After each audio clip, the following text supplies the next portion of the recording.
목소리로 다 찾으셨으면 신약성경 345페이지에 있네요. 같이 합독하겠습니다. 있습니다. 시작. 또 어려서부터 성경을 알았나니 성경은 능히 너로 하여금 그리스도 예수 안에 있는 믿음으로 말미암아 구원에 이르는 지혜가 있게 하느니라. 모든 성경은 하나님의 감동으로 된 것으로 교훈과 책망과 바르게 함과 의로 교육하기에 유익하니. 아멘.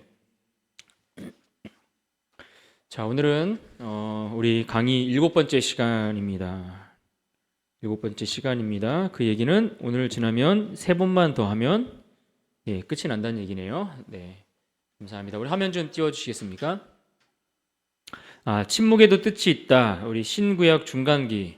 우리가 지난 시간에 구약 성경까지 정리를 해봤습니다. 구약 성경을 정리하고 이제 신약으로 넘어가기 전에 그 사이에 잠깐 쉬는 타임을 갖는 겁니다. 침묵에도 뜻이 있다. 무슨 말일까요?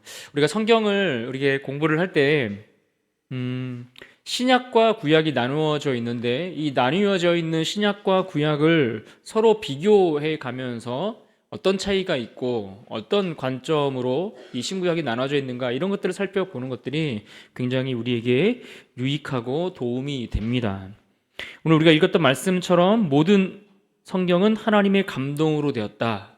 그래서 교훈과 책망과 바르게 함과 의로 교육하기에 유익하다 이렇게 말씀했습니다.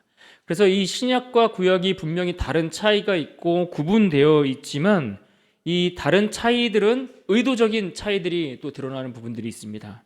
그러나 나뉘어져 있지만 또 이것이 하나의 같은 흐름을 가지고서 연결되어 있다는 것도 우리가 발견할 수가 있습니다.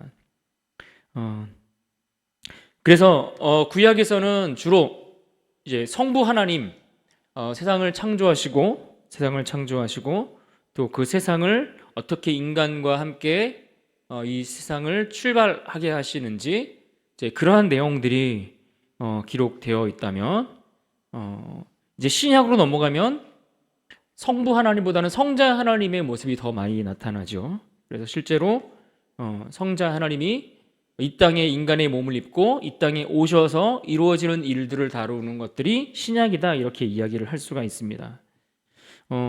뭐 성자 하나님이 갑자기 어디서 등장했냐 이게 아니라 성부, 성자, 성령 하나님은 태초부터 함께 계셨던 분이신데 우리가 이제 눈에 보이도록 인간의 몸을 입고 이 땅에 오신 분이 신약에서 우리가 말하는 성자 하나님 예수 그리스도를 이야기를 하는 겁니다. 그런가 하면 이 성경 안에 보시면 구약에는 주로 율법에 관한 이야기를 많이 하죠. 율법. 그래서 율법이 어떻게 처음 그들에게 주어지고 또 그 율법의 내용들이 무엇인지 이제 조만간 우리가 창세기를 넘어서 출애굽기 18장 이후로 넘어가면 우리는 다 함께 늪에 빠질 수 있으니까 주의하셔야 됩니다. 이제 아침마다 이게 잘 그나마 아는 내용이라서 잘 쫓아왔는데 갑자기 또 막 제사장 제도 나오기 시작하고 제사장 뭐 옷이 어떻고 저쩌고 얘기하기 시작하면 그때부터 막 이쯤에서 내가 또 포기해야 되나 뭐 이런 생각이 드는데 힘을 내셔야 됩니다. 거기에는 이렇게 다양한 율법들이 나와 있습니다. 그래서 그 율법의 내용들을 가만히 들여다보면 해야 될 것들, 하지 말아야 될 것들 그런 규정들이 굉장히 많이 나와 있죠. 그러니까 율법은 어떻게 보면 하나님과 하나님의 백성들 사이에 어떻게 관계를 맺어가야 되는지를 알려주시는 하나의 세밀한 규정들인 겁니다. 그러니까 어떻게 보면 그 규정들이 없으면 우리는 하나님을 제대로 알 수가 없죠. 그리고 하나님을 어떻게 예배해야 되는지 그분이 어떤 분인지 사실 알 수 없습니다. 그러나 그 율법을 통해서 우리에게 하나님이 어떤 분이신지 우리가 하나님을 어떻게 예배해야 되는지 또 우리가 하나님 앞에 어떤 존재로 살아가야 되는지에 대한 세세한 가르침과 그 율법의 내용들이 있기 때문에 사실은 우리가 살아갈 수가 있는 겁니다. 그래서 구약은 이 율법이 우리에게 주어지고 그 율법을 우리에게 지키도록 명령하고 강요하고 있다면 신약은 그 율법이 어떻게 성취되고 그 율법이 어떻게 완성되는 것을 보여주죠. 그래서 늘 성경 속에서 율법을 이야기할 때 구약은 항상 뭔가 그 율법의 완성점, 어떤 지향점이 있다라는 거예요. 그래서 나중에 올 그 어떤 우리가 아직은 보이지 않지만 그 언젠간 오셔서 그 율법을 완성할 그 주인을 향하여 그 율법의 모든 내용들이 사실 초점을 맞추고 있는 겁니다. 그 방향이 예수님을 가리키고 있다라는 겁니다. 그래서 구약 성경을 읽으실 때 이게 항상 이것이 신약에서 이게 어떻게 성취되고 나중에 후에 물론 신약 전에 이제 구약 안에서 성취되는 것들도 있지만 나중에 이게 어떻게 이 말씀들이 성취가 되고 이 율법의 의미가 어떻게 확장돼 가는지 이런 것들, 이런 것들을 좀 관심 있게 보시면 또 그것들이 우리에게 주는 은혜가 있습니다. 그래서 이웃의 개념들도 사실은 점점 바뀌는 거예요. 예를 들어서 구약 성경에서 말하는 이웃은 내 주변에 내가 아는 사람들이 이웃인 거예요. 내 이웃에 내가 아는 사람들, 내 몸과 관련되어 있는 사람들 정도가 이웃이라면 신약 시대에 와서 이웃의 개념은 나를 포함한 모든 사람들과의 관계로 바뀌는 거예요. 그러니까 이웃의 개념이 확장되죠. 그래서 결국에는 이웃을 내 몸과 같이 사랑하는 이야기가 복음을 열방에 전하는 것까지도 연결이 되는, 그렇게 확장이 내용이 이미지가 확장되어져 가는 것을 우리가 볼 수 있다라는 이야기입니다. 그래서 구약과 신약 사이에는 율법과 은혜라는 단어로 그렇게 이야기를 해 볼 수가 있고요. 또 여기 그림에 보시면은 만나와 떡 이런 이야기를 하고 있는데요. 신구약과 관련된 말씀들을 이렇게 이야기를 해주고 있는데, 예를 들어서 요한복음 1장 1절과 2장 14절 말씀을 보면 구약에서는 말씀이 하나님과 함께 계셨다라고 했는데 그 말씀이 신약으로 오면은 말씀이 육신이 되었다라고 말씀하시죠. 그러니까 말씀이 하나님과 함께 계셨는데 그 말씀이 육신이 되어 이 땅에 오셨다. 누구를 얘기하는 겁니까? 예수님을 이야기를 하는 겁니다. 또 요한복음 6장을 이야기를 해보면은 구약 시대에는 그들이 광야에서 만나를 먹었지만 그들은 광야에서 다 죽었어요. 그죠? 1세대들은 광야에서 다 죽었어요. 그러나 신약으로 오면은 생명의 떡, 예수 그리스도를 통해서 영원한 죽지 아니하는 떡, 영원한 만나를 먹고 영원한 생명에 이르게 되는 내용들이라든지 이런 것들. 그리고 제사장에 관한 이야기도 그렇습니다. 제사장에 관한 이야기들도 히브리서 같은 경우에 보면 특히 신약과 구약을 굉장히 많이 잘 비교를 해 두었습니다. 그래서 모세 같은 경우에 모세는 이 땅에서 장막을 치고 광야에서 이스라엘 백성들과 함께 생활하지 않았습니까?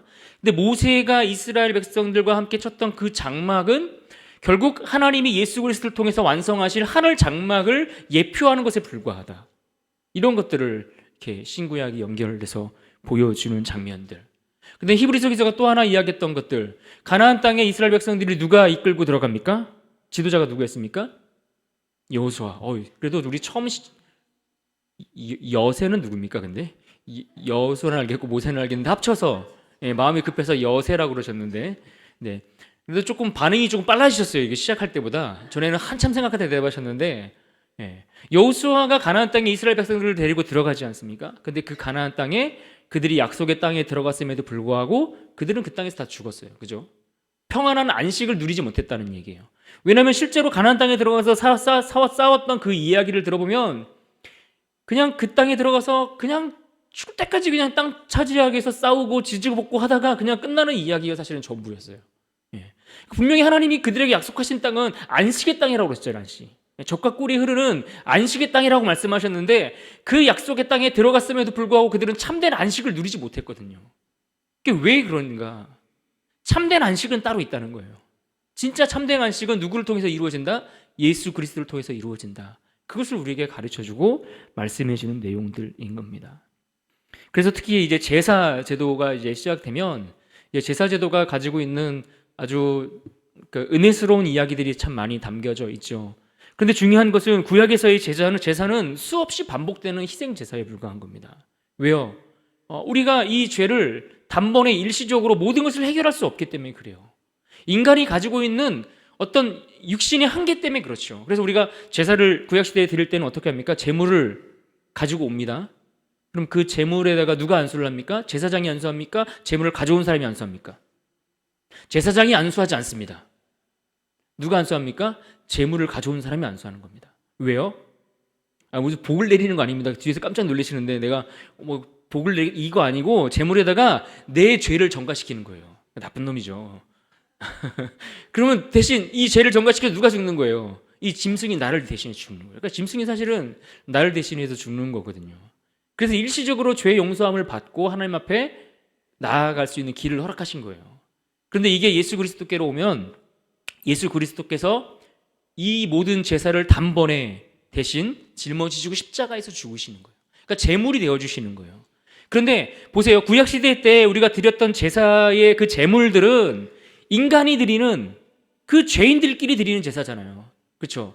그러니까 제가 여러분들을 위해서 제가 이렇게 큰맘 먹고 딱 큰 소리 치는 겁니다. 아유, 제가 우리 노장로님의 죄를 위해서 제가 대신 죽어드리겠습니다. 이러면은 굉장히 그럴싸해 보고 멋있어 보일 수 있지만 사실 알고 보면 저는 누구 때문에 죽는 겁니까? 제 죄 때문에 죽는 겁니다. 어차피 나는 내 죄 때문에 죽을 놈이니까. 예. 무슨 말인지 아시죠? 인간이 누구를 위해 죽어준들 우리는 그 죄의 문제를 스스로 해결할 수 없는 존재이기 때문에 그게 그렇게 해결이 안 된다는 거예요. 일시적인 효과는 있을지 모르겠지만. 그러니까 구약에서 드렸던 짐승들과 드리는 제사의 제도 자체가 그런 의미라는 거예요. 그러나 예수 그리스도께서 짊어진 그 십자가는 죄 없으신 하나님이 인간의 몸을 입고 대신 죽으시는 장면 아닙니까? 그래서 그 죄를 단번에 죄 없으신 분이 그 죄를 짊어지시기에 그게 의미가 있는 거예요. 그리고 그 죄로 인해서 그 죽음을 경험하셨지만 죄가 없으시기 때문에 또 그 안에서 부활하시지 않습니까? 그렇기 때문에 예수 그리스도의 그 십자가의 제사가 우리를 영원히 구속할 만한 완전한 단번에 드리는 제사다라는 것을 이야기를 하고 있죠. 이렇게 신약과 구약 사이에는 이런 관계들이 있다라는 것을 우리가 기억하면 좋겠습니다. 그래서 뿐만 아니라 여기서는 그러니까 비석 위에 돌 위에 하나님이 말씀을 새겨 주시죠. 예, 새겨 주십니다. 그런데 신약에 오면은 돌 위에 새기지 않고 마음에 새기라고 합니다. 그러니까 할례도 구약 시대에는 육체의 할례를 행했습니다. 육체의 할례를 행했는데 신약 시대로 넘어오면 마음의 할례를 강조하죠. 마음의 할례. 그런 부분들의 차이가 있는 겁니다. 네. 그리고 또한 신약 구약에서 이야기하는 영광은 언제나 일시적인 영광을 이야기를 하는 겁니다. 일시적인 영광. 그러나 신약에서 이야기하는 영광은 영원한 영광을 우리에게 가르쳐 주고 있습니다. 그래서 항상 옛 언약과 새 언약이라는 개념들로 설명을 합니다. 이것이 이사야서 같은 말씀에서도 구분이 되어 있어요. 이사야서 안에서도 그 심판과 저주의 말씀이 있는가 하면 축복과 구원의 말씀이 그 안에 함께 담겨져 있는 겁니다. 그래서 옛 언약과 새 언약 이것들이 함께 우리에게 주어짐으로써 그리스도 안에서 새 언약의 완성 이런 것들을 우리에게 말씀해 주는 겁니다. 그래서 이사야서 같은 경우에는 신약 전체의 축소판이라고 이렇게 이야기할 정도로 그 안에 모든 내용들이 담겨져 있는데 거기서 말하는 영광의 개념들도 이제 영원한 궁극적인 하나님을 예수 그리스도를 통해서 우리에게 주어지는 진짜 그 영광이 따로 있음을 우리에게 말씀해 주죠. 그리고 늘 종에 대한 이야기를 구약에서 했다면 역시 신약으로 넘어오면 자녀의 이야기를 우리에게 해주고 있습니다. 종이냐 자녀이냐 이 부분에 관한 이야기를 해주고 있습니다. 이런 개념들이 이제 나오고 마지막 이제 홍수 같은 경우에도 물로 심판을 받았던 이제 그 열방에 대해서 그 전 인류에 대한 홍수 심판이 있었는데 이것이 베드로 이렇게 어디입니까? 베드로 후서에 가면은 이것이 이제 불심판으로 우리에게 주어질 것에 대한 그런 하나님의 말씀도 함께 경고로 주어지는 것들을 볼 수가 있습니다. 이처럼 신약과 구약에는 대비되는 옛 언약과 새 언약에 대비되는 말씀들이 많이 담겨 있는 것을 보게 됩니다. 근데 중요한 것은 신약과 구약 사이에 그 비어 있는 그 기간, 이 기간이 주로 한 몇 년 정도 됐다고 이야기를 하고 있습니까? 몇 년이요? 40년 아니고 400년. 400년. 400년. 그러니까 말라기서가 끝나고 마태복음이 시작되기까지 한 400년 정도의 시간이 흘렀다라고 이야기를 합니다. 그리고 신구약 중간기라고 이렇게 표현을 하기도 하고요.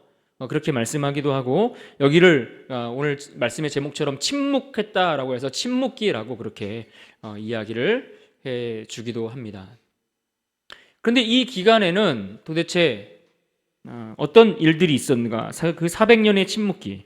그러니까 사실 이 침묵기라고 하는 것은 우리가 그냥 이야기할 때 침묵기라고 표현하는 것인데, 왜냐하면 이 400년 동안 이렇게 긴 시간 동안에 하나님께서 선지자들을 통해서 아무것도 말씀하시지 않고 자신의 뜻을 분명하게 우리에게 나타내신 일이 없었던 적이 없었기 때문에 그런 겁니다.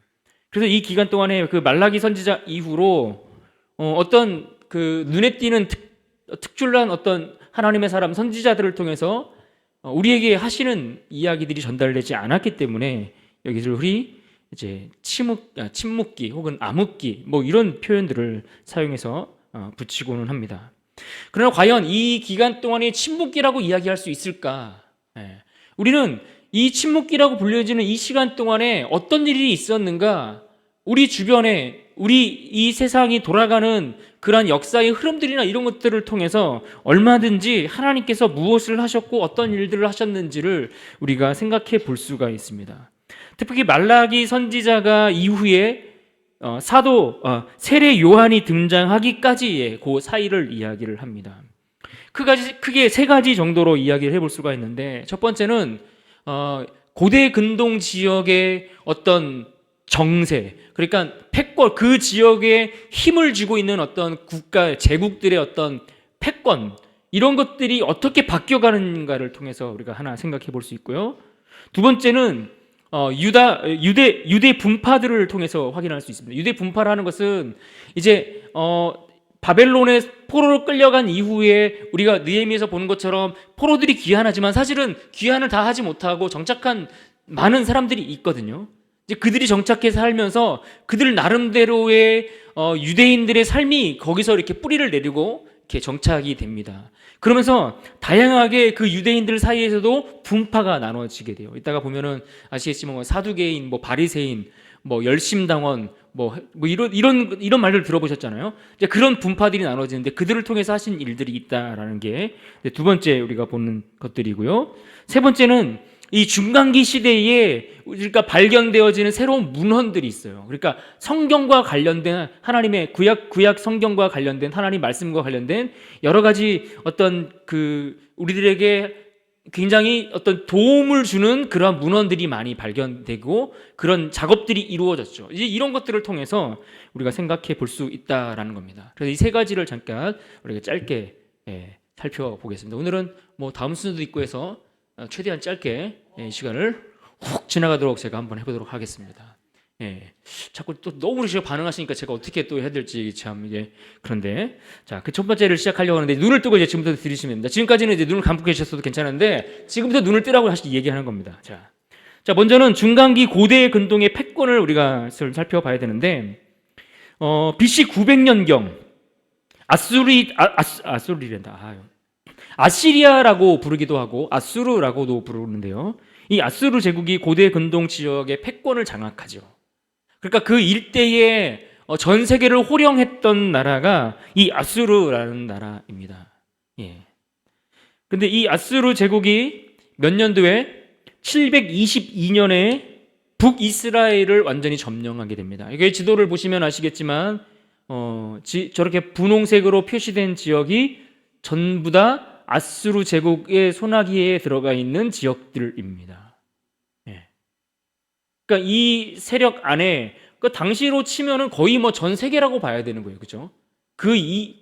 이 범위를 벗어나서 어떤 나라가 있었을 거라고 사람들이 잘 생각하지 못했던 시대 아니겠습니까? 전 세계를 호령하던 그때에 이 아수르가 722년에 북이스라엘을 정복하죠. 그러면서 이들이 펼쳤던 정책 가운데 하나는 이런 거 항상 그 나라를 다 빼앗았다고 해서 그들을 그냥 다 쥐고 자기들이 통치를 직접 하는 게 아니라 조공을 받아가면서 이렇게 사람들을 자기가 원하는 왕들을 그 나라들에 심어놓고 세워놓고 그들을 통해서 대리 통치하게 하는 식으로 이렇게 해 나가는 겁니다. 특별히 이 북이스라엘을 점령하고 나서 했던 정책이 뭐냐면은 그 지역의 이방인들을 이주시켰어요. 강제로 그 지역에 이주시켜서 그 지역에 정착해 살도록 했어요. 그러면 어떤 일이 벌어집니까? 당연히 그 안에서 혈통이 깨지고 한 민족, 단일 민족이 깨지게 되겠죠. 예. 그래서 이제 사마리아가 이제 북이스라엘의 수도였는데 이 사마리아 지역이 예수님 시대에 왜 사람들이 사마리아 지역을 제자들이 갈 때마다 왜 그리로 가려고 하십니까? 막 말리고 했냐 하면은 이때 요거 때문에 그런 거예요. 예, 혼합 정책으로 이렇게 그 혼혈 정책을 혼합 정책이란다. 무슨 뭐 햄버거 뭐 이게 섞어 먹는 것도 아닌데 예, 혼혈 정책 이게 그렇게 민족이 완전히 뒤섞이는 일이 벌어진 거예요. 그래서 순수 혈통에 왜 이스라엘 백성들에게 이게 중요합니까? 우리는 하나님께 택한 백성이다. 하나님이 우리만 택하셨다. 이게 굉장히 중요했거든요. 혈통이 중요했어요. 우리는 아브라함의 혈통이다.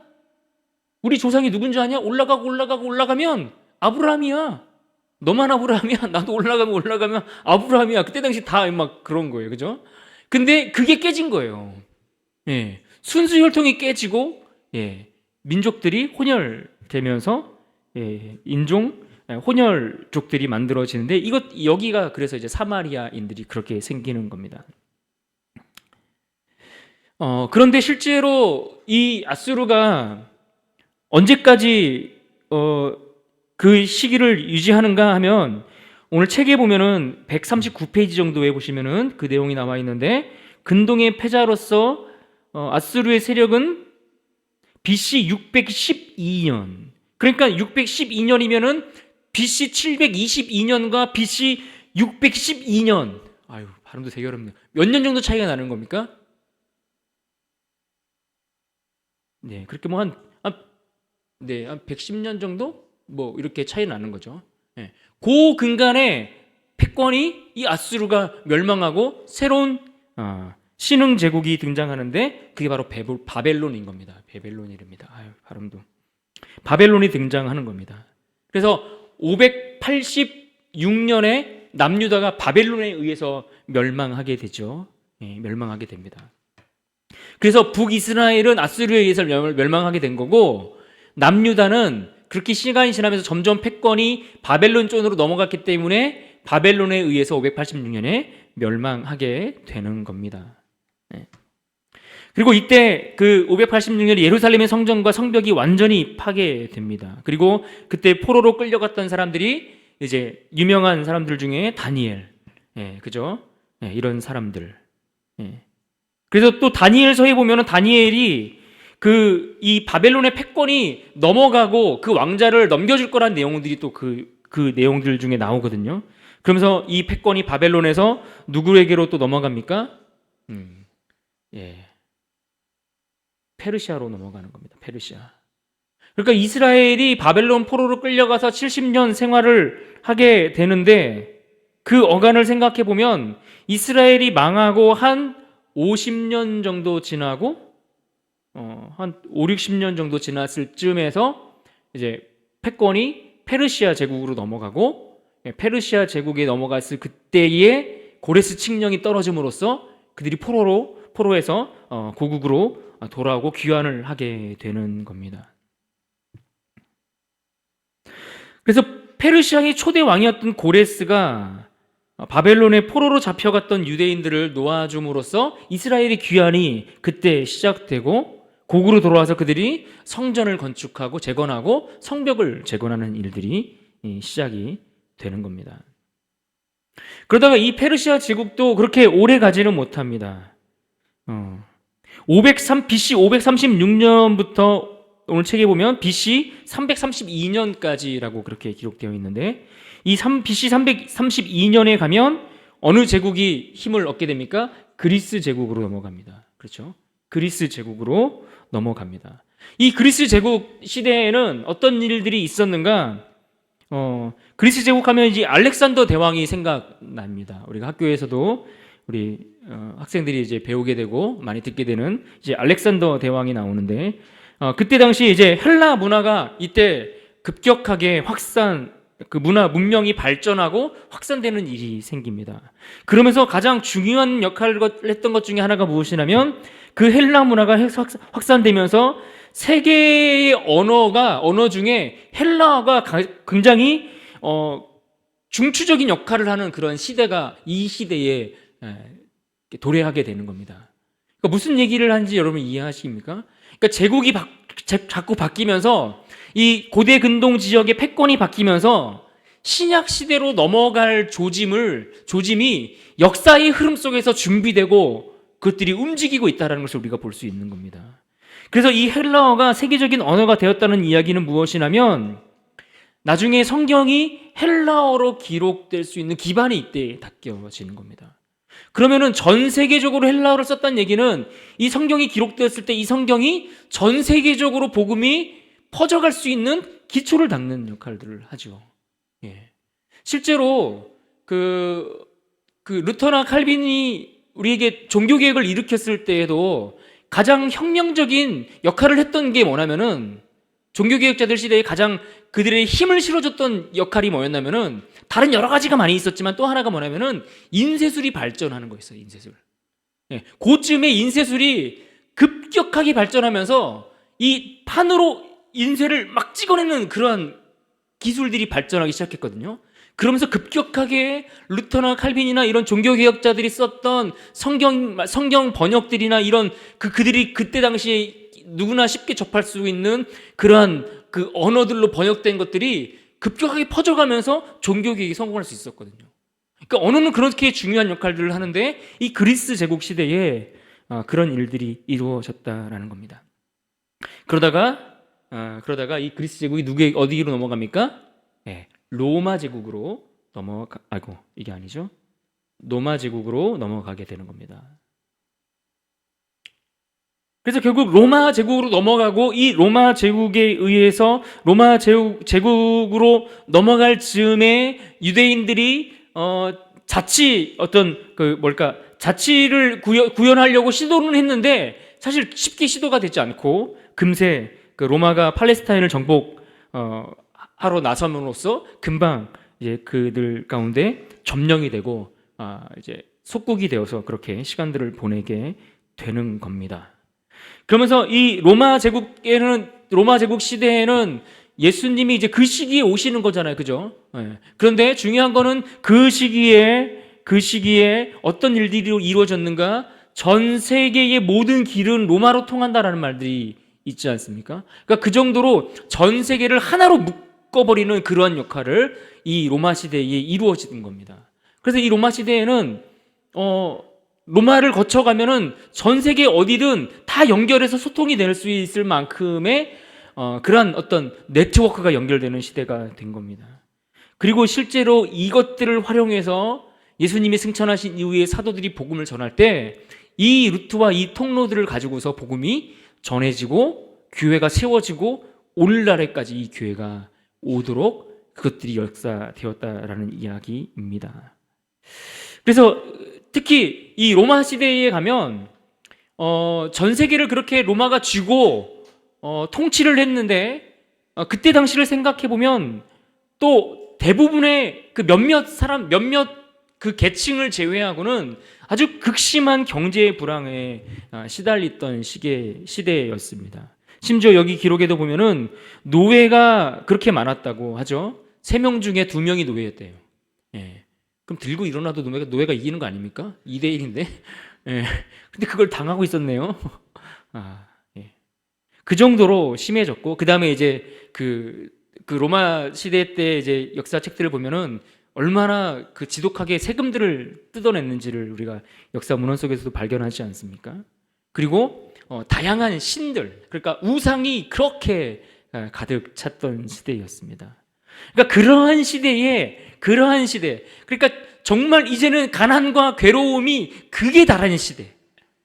영적으로도 아주 우상이 잡신이 가득해서 더 이상 어떻게 할 수 없는 그 시대. 노예로 다 팔려가고 정말 목숨을 붙이고 살아가는 것 자체가 너무나 힘들고 괴로운 그 시대에 누가 오신 거예요? 그때 예수님이 오신 거예요. 그래서 성경에서 뭐라고 표현한 겁니까? 때가 참해. 이 때가 참해라는 말이 이런 환경들이 다 조성됐다는 거예요. 언어가 하나로 잘 준비가 되고 있고, 여러 교통편이나 어떤 길들이 하나로 다 연결되어 있고, 그리고 그들의 생활은, 그들의 삶의 터전은 완전히 무너지고 영적으로 바닥을 치고 있을 때, 그때 무엇이 필요한 겁니까? 복음이 필요한 거죠. 그래서 그때 복음이, 예수 그리스도께서 이 땅에 오심으로 구원의 역사가 시작이 되는 겁니다. 그리고 또 이 중간기에 또 이런 흐름들이 있었다라는 것을 볼 수 있고요. 또 하나는 중간기에 있었던 유대 분파들입니다. 이 시대 유대 분파들이 어떤 분파들이 있었는가? 첫 번째 분파들은 바리새인들입니다. 바리새인들. 6개 분파로 유대인들이 당시에 나눠져 있었는데, 바리새인들. 이 바리새인들은 부활도 믿고 영적인 존재에 대해서도 믿는 자들이었습니다. 아주 완고하고, 여기 뭐라 하면 보수주의자들, 아주 극단적인 보수층이라고 볼까, 전통적인 보수층이라고 볼 수 있는 거죠. 예. 그리고 정치와 종교를 철저히 분리시키려고 했던 자들이라고 볼 수 있습니다. 그리고 그들은 대부분 중류층이었다라고 이야기하죠. 중산층까지는 아니어도 중류층이었다고 이야기합니다. 그것에 비하면 사두개인들은 상류층에 속해 있었고, 종교적, 정치적 자유주의자들이었다, 이렇게 표현을 합니다. 그러니까 이들은 부활이나 어떤 영혼의 존재, 영혼 불멸, 이런 것들에 대해서 인정하지 않는 사람들, 이런 부류였다라고 생각을 할 수 있습니다. 그래서 전통에 대해서, 그러니까 바리새인들하고는 조금 각을 세우고 있었겠죠. 전통에 반대했을 뿐만 아니라 바리새인들과 극단적으로 대립을 이루기도 했다, 이렇게 표현을 하고 있네요. 그런가 하면 서기관들의 그룹들, 서기관들은 율법을 주로 가르치고 해석하는 일들을 했던 사람들이 서기관이라는 집단들이었습니다. 그런가 하면 헤롯 땅도 있었습니다. 헤롯 땅. 이 헤롯 땅은 헤롯 가문의 권력을 유지하기 위해서, 당시에 그 땅을 통치하고 있었던 헤롯 왕, 그래서 헤롯 가문의 권력을 유지하기 위해서 거기에 온전히 다 이렇게 뛰어들어서 살아가는 그런 정치적인 인물들이라고 볼 수가 있습니다. 그런가 하면 열심당들이 있습니다. 열심당들. 근데 열심당들은 뭐라고 기록되어 있습니까? 144페이지에 보시면, 헤롯 땅의 정적으로서 로마에 항거하기 위해 폭력을 사용하는 것도 서슴지 않는 사람들이다. 굉장히 좀 극단적인 사람들이고, 폭력을 서슴지 않고 사용했던 사람들이죠.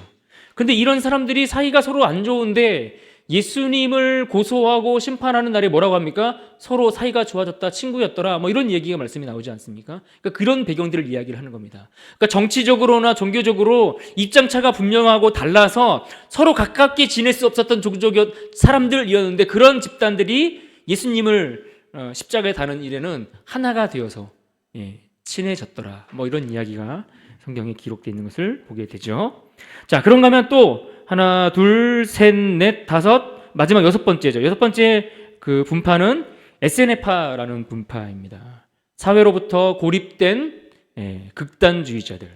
산속으로 들어가서 이 현실에서 못 살겠다. 그래서 현실을 회피하고 산으로 굴로 숨어 들어가서 살아가는 그러한 분파들을 가리켜서 에세네파라고 그렇게 이름을 하고 있습니다. 그래서 그들은 쿰난 지역의 동굴에 주로 은거했다라고 이야기를 하는데, 지금도 그 지역들을 가보면은 그 유적지들을 많이 파놨어요. 그래서 그들이 냉장고처럼 사용했을 것으로 예상되는 그런 것들도 이렇게 파놓고, 뭐 이런 것들이 거기에 많이 실제로 그 흔적들이 많이 남아 있거든요. 그래서 거기에 보시면 굉장히 굴들을 여기저기 막 다 파놓고 거기서 실제 들어 생활했던 그런 흔적들을 지금도 가서 보시면은 볼 수가 있습니다. 그런데 이 사람들은, 이 분파들은 사실 주목을 별로 받지 못했는데 1947년 쿰난 지역의 한 동굴에서 그들이 간직해 놓았던 사해 사본이 발견됐다라고 이렇게 얘기를 합니다. 그러니까 사해 사본이라는 게 구약의 그 말씀들을 기록해 놓은 그 사본들이 여기서 대거 발견이 되었다라는 이야기입니다. 그러면서 이들의 삶이나 이들의 생활에 대해서 사람들이 주목하기 시작했죠. 거의 삶이 그러니까 수도원에서 생활한다고 수도원에서 사람들이 돌을 닦으며 생활하는 것처럼 그렇게 살았다고 보시면 되는 부분들입니다. 그래서 이런 것들이 이제 이런 분파들의 역할들이 있었고 이들을 통해서 또 이제 복음이 확장되어지는 어떤 역할들이 또 이들 분파들의 역할들을 통해서 또 예수님이 이 땅에 오셔서 사역하시는 그 관계 속에서 작용을 분명히 하게 되는 부분들이 있죠. 이것이 두 가지를 살펴봤습니다. 고대 근동의 그 패권들이 어떻게 바뀌는지를, 또 하나는 이처럼 분파들이 어떻게 나뉘어져 있었는지를 살펴봤고, 마지막은 이 중간기에 있었던 문헌들입니다. 이 에스네파에 의해서 발견되어진 이 사해사본 외에도 이 신구약 중간기에 발견된 여러 가지 문서들이 있습니다. 그 중에 대표적인 문서가 바로 70인역이라고 하는 성경입니다. 70인역. 이 70인역이라는 성경은 히브리어로 기록된, 그러니까 구약이 히브리어로 기록되어 있지 않습니까? 구약이 히브리어로 기록되어 있는데 이것을 헬라어로 번역한 성경인 겁니다. 그러니까 오늘날의 언어로 번역한 성경이라고 볼 수 있는 거죠. 그러면 사람들이 훨씬 더 그 말씀을 제대로 볼 수 있고 읽을 수 있는 상황이 되는 것 아니겠습니까? 그래서 BC 250년경 이집트의 알렉산드리아에서 편찬되었다 이렇게 설명하고 있습니다. 왜 70인역인가? 이때 그 번역에 참여한 사람들이 이스라엘의 12지파에서 6명씩, 그러면은 72명, 그죠? 72명인데 어림 잡아서 그래서 70인이 번역했다 해서 70인경 이렇게 이름이 붙여지게 된 겁니다. 그래서 이게 이제 오늘날 현대 언어로 그것을 번역을 했기 때문에, 헬라어로 번역이 되었기 때문에 구약을 새롭게 연결할 수 있는 굉장히 중요한 그 성경이 되었기 때문에 의미가 있는 것이죠. 그런가 하면은 우리가 가지고 있는 성경은 66권이지 않습니까? 66권인데 이런 66권 외에도 성경 비스무리하게 역사적인 어떤 자료로 참고할 만한 자료로 사용될 수 있을 만한 그런 책들이 여러 권들이 있었습니다. 이것을 크게는 외경과 위경으로 나눕니다. 그래서 외경이라는 것은 66권 외에 포함되지 않은 성경을 이야기를 하는 겁니다. 근데 이 외경은 오늘날로 치면은 로마 가톨릭 같은 데서는 이 외경들을 많이 보죠. 외경들을 많이 봅니다. 그래서 여기에 보면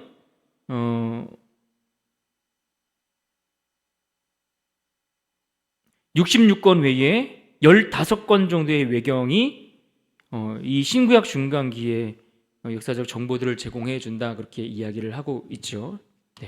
그러니까 그런 것들을 이 외경이 그런 역할들을 했고요. 또 하나는 위경입니다. 위경.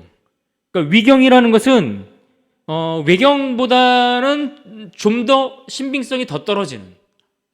이거는 좀 이렇게 일부러 사람들이 어떤 성경을 읽다 보면 중간에 조금 연결이 안 되는 부분들이 있다든지 어떤 사이사이에 어떤 갭이 있다든지 이런 것들을 의도적으로 풀어내려고 기록한 것으로 보여지는 이제 그런 책들이라고 이렇게 이해를 할 수 있는데요.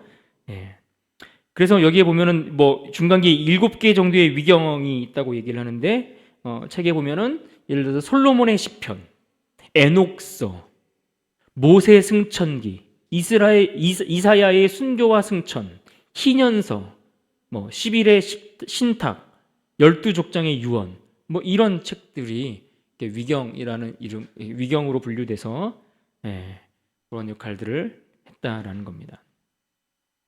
결국 그 400년이라는 긴 시간 동안에 아무 일이 없었던 것이 아니라 우리가 눈에 보이기에는 아무것도 일어나는 일이 없고 하나님이 침묵하시는 것 같고 하나님이 우리에게 아무것도 계시하시지 않는 것처럼 보여졌지만 실제로는 우리가 돌이켜서 지나고 되돌아보니까 그 기간에 하나님은 역사를 움직이고 계셨고 우리에게 주실 그 복음의 메시지가 우리에게까지 전달되도록 하기 위해서 언어를 준비하고 계셨고 또 그 언어가 또 여러 가지 성경의 자료들을 우리에게 제공할 수 있는 시간들을 허락하셨고 또 길과 그 어떤 지형적인 어떤 전 세계적인 어떤 연결점들, 교통망들을 우리에게 허락하심으로써 그 복음이 오늘에 이르기까지 인도하시기 위해서 하나님이 큰 그림을 움직이고 계셨다는 것을 우리가 볼 수 있다라는 이야기입니다. 그래서 결국 침묵하시는 기간이 아니라 우리가 듣지 못했지만 하나님 끊임없이 우리에게 말씀하고 계셨고 그것들을 우리에게 보여주고 계셨다. 이렇게 우리가 이 시간을 정리해 볼 수 있을 것 같습니다. 그래서 이 시기가 끝나고 나면 비로소 마태복음의 신약의 때가 찼음에 복음을 믿으라 이 말씀이 선포되면서 예수 그리스도의 사역이 시작이 되는 겁니다.